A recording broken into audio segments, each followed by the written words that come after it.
अस्सलाम वालेकुम दोस्तों, मैं हूं शाज़िया अहमद और आपको अपने चैनल हेल्थ एंड ब्यूटी में वेलकम करती हूं। उम्मीद है कि आप सब बहुत अच्छे से होंगे। जी दोस्तों, आज मैं आप सबके लिए लेकर आई हूं मज़ेदार रेसिपी, क्योंकि सर्दियां शुरू हो गई हैं और सर्दियों की सौगात में से बाजरे की टिकिया भी बहुत अहम है और इसके फ़ायदे भी बहुत ज़्यादा हैं।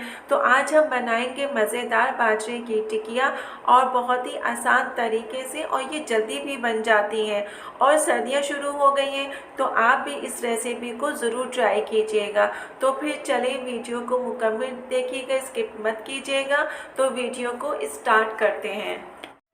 वीडियो स्टार्ट करने से पहले अगर आपने अभी तक मेरा चैनल सब्सक्राइब नहीं किया है तो जल्दी से सब्सक्राइब कर दीजिए और साथ में लगे आइकॉन के बटन को प्रेस करें ताकि मेरी नई वीडियो की नोटिफिकेशन आप सबको सबसे पहले फ्री में देखने को मिले। वीडियो अच्छी लगे तो लाइक एंड शेयर ज़रूर कीजिएगा। ये मैंने 3 चम्मच जो है तेल लिया है और 2 चम्मच के करीब जो है पिसा हुआ खोपरा लिया है। अब ये सब हम आटे में डालेंगे। 1 प्याली के करीब मैंने इसमें शक्कर ली है और इसको जो है मैंने थोड़ा सा मैंने शक्कर को बारीक कर लिया है। अब हम इससे जो है आटे में डालेंगे। ये मैंने जो है आटा लिया है बाजरे का तकरीबन आधा किलो के करीब। अब मैं इसमें ये सारी चीज़ें भी डालूँगी, ये जो मैंने अभी आपको बताई थी, और ये शक्कर।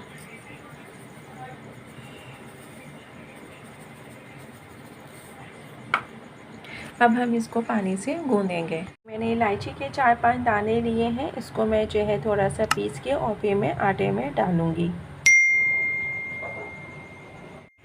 ये देखिए मैंने इसमें जो है खोया भी डाल दिया है। अब मैं इसको अच्छी तरीके से मिक्स करूँगी और मिक्स करने के बाद जो है फिर हम इसको गूँधेंगे। ये हल्की आंच पे मैंने जो है ऑयल रख दिया है गरम होने के लिए। जब तक ये प्री हीट होगा मैं जो है ना अच्छी तरीके से उसको आटा गूँधूँ, ताकि जैसे ही आटा गूँधे मैं टिकिया बनाना शुरू कर दूँ। देखिए ये मैंने इसको आटा अच्छी तरीके से गूँध लिया है। अब मैं इसकी टिकिया बनाऊँगी। ये मैंने गोल गोल इसकी टिकिया बना के रख ली। अब मैं इसको फ्राई करूँगी। ये देखिए मैं ये टिकिया फ्राई कर रही हूँ गोल गोल। ये देखिए मैंने गोल गोल ये टिकिया जो फ्राई की है मैंने इसमें रख दिया है। अब मैं इसको जो है जिस डिश में मुझे सर्व करना है उसमें मैं इसको रखूँगी। देखिए कितनी मज़ेदार बनी है। जी दोस्तों, तो देखा आपने हमारी ये मज़ेदार बाजरे की टिकिया जो है बनके अब रेडी हो गई है। और देखें दिखने में कितनी खूबसूरत लग रही है, तो खाने में कितनी टेस्टी और मज़ेदार होगी। आप इसको एक दफ़ा ज़रूर ट्राई कीजिएगा, आपको भी जो है ये टिकिया ज़रूर पसंद आएगी और आप बार बार बनाएंगे। जी दोस्तों, तो आज की वीडियो मेरी आपको कैसी लगी कमेंट्स में ज़रूर बताइएगा। और अगर वीडियो पसंद आई है तो लाइक एंड शेयर ज़रूर कीजिएगा अपने दोस्तों के साथ भी। तो चलें दोस्तों, चलती हूँ, दुआओं में याद रखिएगा, अपना बहुत ज़्यादा ख्याल रखिएगा। इंशाल्लाह फिर आऊँगी नई वीडियो के साथ। जब तक के लिए अल्लाह हाफ़िज़।